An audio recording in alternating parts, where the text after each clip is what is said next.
What's going on, guys? Talonflame HD here, and welcome back to a brand new lineup video on the channel.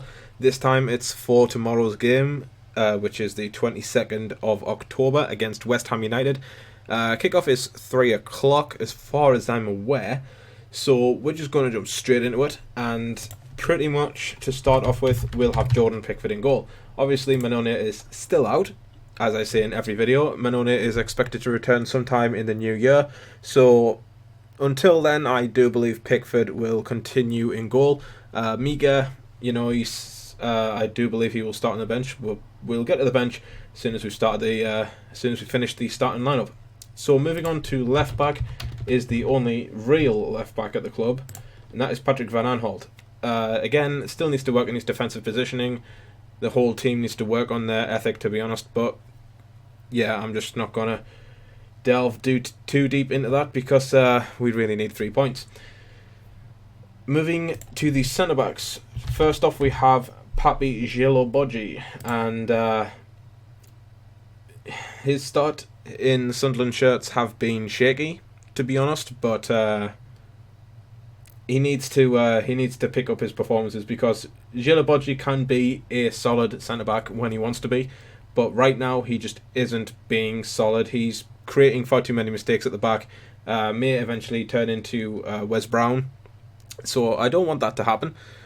So let's just continue on with his partner being Lamine Kone. Not much needs to be said about Lamine Kone, still solid in my opinion, just has a shit defensive partner. At right back we have Javier Manquillo, pretty solid right back in my opinion, but with Billy Jones coming back into the squad last game, I do believe Manquillo may be dropped. I'm not too sure myself. So that would be my defence, guys. In the midfield, we have Jack Rodwell. Let's just get that up there. Jack Rodwell, there we go.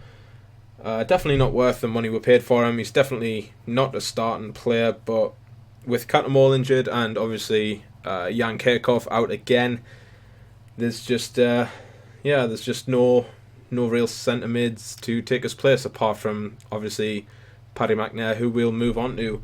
So again, Rodwell in the squad. As I've just said, Paddy McNair is next in the CDM role. Paddy McNair can play centre back if needed, as can Jack Rodwell. So you never know, guys. If Djilobodji does decide to play shit, we can always bring a centre mid on if we have any on the bench, and McNair can fill in, or Rodwell can fill in at centre back alongside Lamine Kone. The last centre mid is going to be Didier Ndong, if I can find him. There, he's there. I still love his name regardless, but yeah, that would be my midfield, guys, of Rodwell, Ndong and McNair. I do like the look of Ndong. He seems like a canny little player. Pretty solid in my opinion. His passing needs a bit of work, but his defensive positioning, his tackling seems spot on. He's definitely energetic. So yeah, I would love to see Ndong become one of those players that actually stays at the club, because he likes playing for us. Moving on to the wingers, guys, we'll start on the left. We have Wabi Kazri. He's came back into the side with obviously Januzaj missing out through suspension and injury. The right wing is obviously going to be Duncan Watmore. He definitely needs to sort himself out as well. He's not the winger we're used to seeing from last season. So, like I say, he needs to sort himself out just that little bit. And obviously the striker is going to be Jermaine Defoe. So that, guys, is my starting 11. Jordan Pickford, Patrick Van Aanholt, Papi Djilobodji, Lamine Kone, Javier Manquillo, Jack Rodwell, Didier Ndong, Paddy McNair, Wabi Kazri, Duncan Watmore, and Jermaine Defoe. Moving on to the bench, guys, and we'll start with the substitute goalkeeper, which is Miga. Again, substitute goalkeeper, backup goalkeeper to Jordan Pickford, who is obviously in the net, in between the sticks, has been since Manone got injured. The next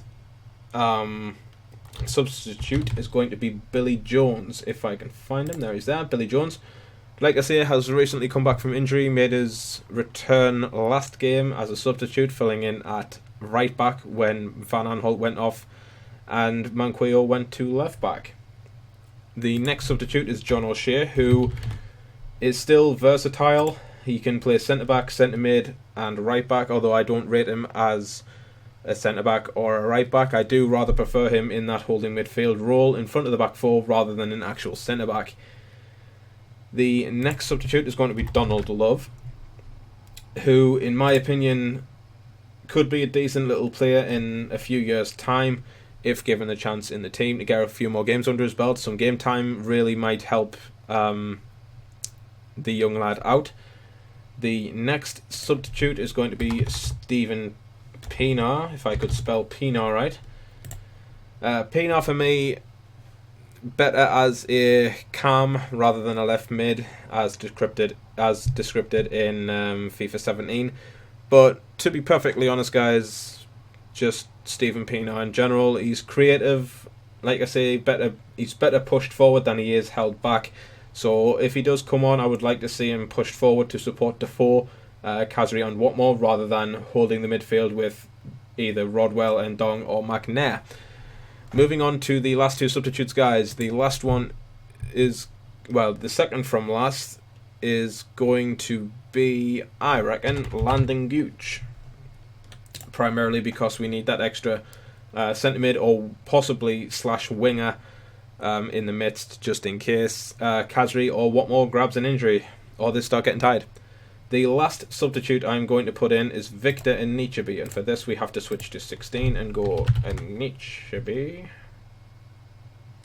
I can't spell Anichebe. Victor Anichebe, there you are. Hello. So what we'll do is we'll bang Anichebe into there. Just put him under Sunderland. There we go. So that would be it for me, guys, I reckon.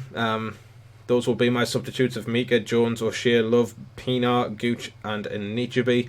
So that would literally be my team for the West Ham game, guys. So thank you so very much for watching. If you are new around here, hit that subscribe button. If you like the video and want to see some more, drop a thumbs up as well. It'd be greatly appreciated. If you have any comments about the starting lineup or the players I've picked, do put them in the comment section down below. I'd be happy to get your thoughts on this. If you want me to continue these for every Premier League game, do let me know again in the comment section down below, or let me know by pressing the thumbs up button. Either way, thank you so words. Either way, thank you so very much for watching, and I'll see you guys later.